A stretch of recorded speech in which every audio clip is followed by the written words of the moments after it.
In this video, I will backtest a really interesting indicator suggested by one of you guys to see how much money we could potentially make with it after 100 trades. I will test it on a forex market with an initial account size set at $1,000 with 1 to 1.5 risk-reward ratio. I will also show you how to build a highly profitable strategy with this indicator at the end of this video, so stay tuned for that. Okay, we're currently looking at the price of GBP USD on a 15-minute time frame, and this indicator is called VXD. So VXD Cloud Edition by VVAS_.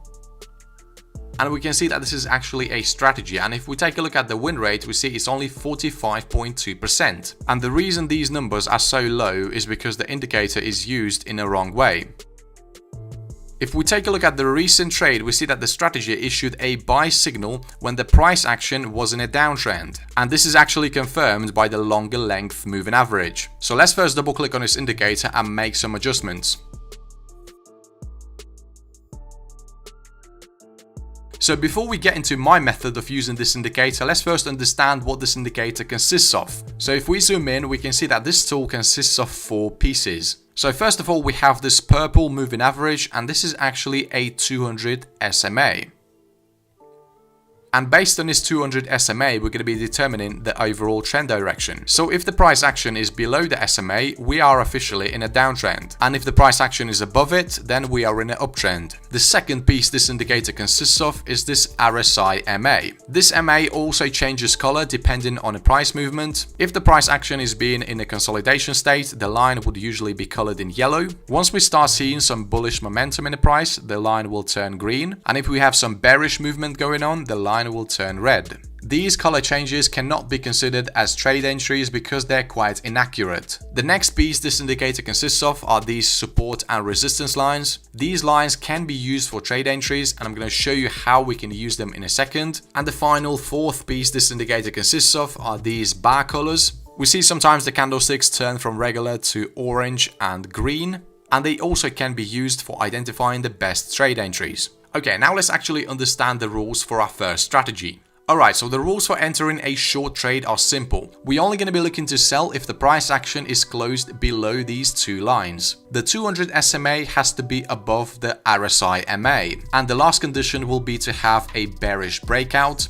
And for that, we need to have a bearish candlestick that would close below the recent level of support. And once we have these conditions met, we can place a sell order at the close of our trigger candlestick.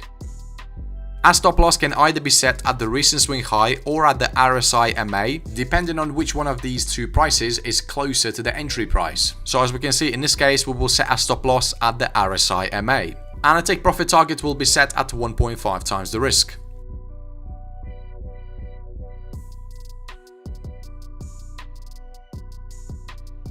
Exactly opposite is true for long entries. So first of all, the price action has to be closed above these 2 moving averages. The 200 SMA has to be below the RSI MA. And the final condition will be to have the price action break above the recent level of resistance. We will take a long position at the close of our trigger candlestick. Again, our stop loss can either be set at the recent swing low or at the RSI MA. And our take profit target will be set at 1.5 times the risk. Okay, let me give you a couple more examples where the signal wouldn't be valid. So here we see that we had a bullish breakout. The price action is closed above the 200 SMA and the RSI MA. But the problem is the RSI MA, which is this yellow line, is still being below the 200 SMA. So in this case, we would have skipped this signal. Also, you wouldn't have entered the trade if you only had the wick crossing the recent resistance or support levels. And take a look at how well this strategy is working when the market is trending.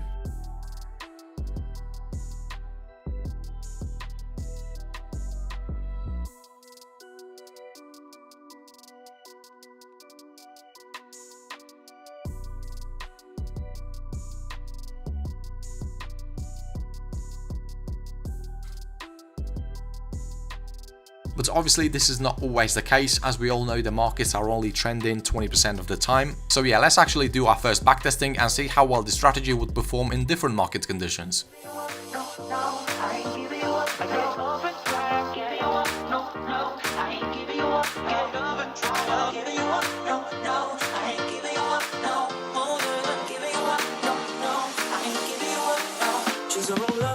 Alright, so the backtesting is done and the results are quite impressive for a single indicator. The win rate is 54% and we increased our account size by 94.81%. Our profit factor is 1.76 and we had 6 consecutive wins against 6 consecutive losses, which definitely tells us that this indicator is worth testing. These numbers can definitely be increased if you added a second confirmation indicator or a volume indicator to the chart. And as I said, I'm going to show you what indicators to use with this one at the end of this video. Okay, now let's move on to the second way of using this indicator. And for that, we're going to need to get rid of these support and resistance lines. Alright, so the second strategy will be much easier. We're basically going to be taking trades every time the price action crosses and closes above or below this RSI MA line. And now let me show you the rules for a long entry. First of all, we're only going to be looking to buy if the price action is closed above the 200 SMA. And if the price action crosses and closes this RSI MA, this will be considered as a new long entry. Our stop loss will be set at the recent swing low. And we will be targeting 1.5 times the risk. Exactly opposite is true for shorts, so we're only going to be looking to sell if the price action is closed below the 200 SMA. The RSI MA has to also be below this purple line, and the price action needs to cross and close below the RSI MA. Our stop loss will be set at the recent swing high, and the take profit target will stay the same.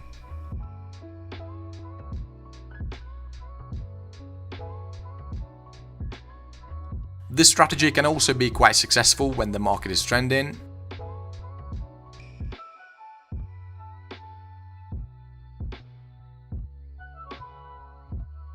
So let's do another backtesting and see if this strategy is better than the previous one.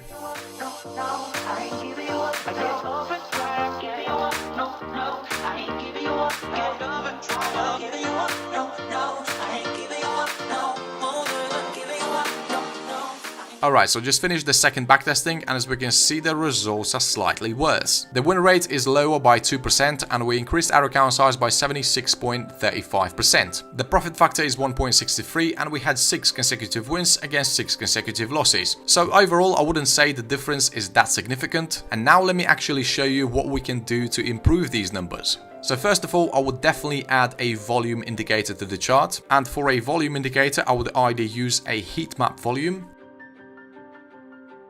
or a HVI. Of course, the settings on these indicators can be adjusted. Our goal is basically to eliminate taking trades when the market is consolidating. And right away we can see that this heat map volume indicator is doing a great job. However, because this volume indicator is not so sensitive, we can miss entries like this. And here we see that the second indicator is actually a bit better. However, it does get us into some trades like that. But you can tweak the settings and change the sensitivity. And we can see that I still didn't quite eliminate that losing trade, yet it did eliminate this profitable trade. So in this case, I would definitely try this heat map volume instead. And to eliminate even more losses, you can add a second confirmation indicator. For that, I would use a filter, something similar to trend meter. So let's actually add a downchain trend ribbon. And the idea here is simple. You would only enter the trade when you have all the conditions met. You can also use this RSI MA as an exit indicator. So for example, you took a short position right there and you only would have closed it when the price action crossed and closed above the RSI MA. I'm not saying you should use these particular indicators, you can definitely try some other options. By the way, check out my top 5 TradingView indicators video, I'm sure you'll find something really useful. Okay, I hope you enjoyed this video, don't forget to smash the like button, it really helps with the channel. And if you want to see more videos like this in the future, then feel free to subscribe to TradeIQ.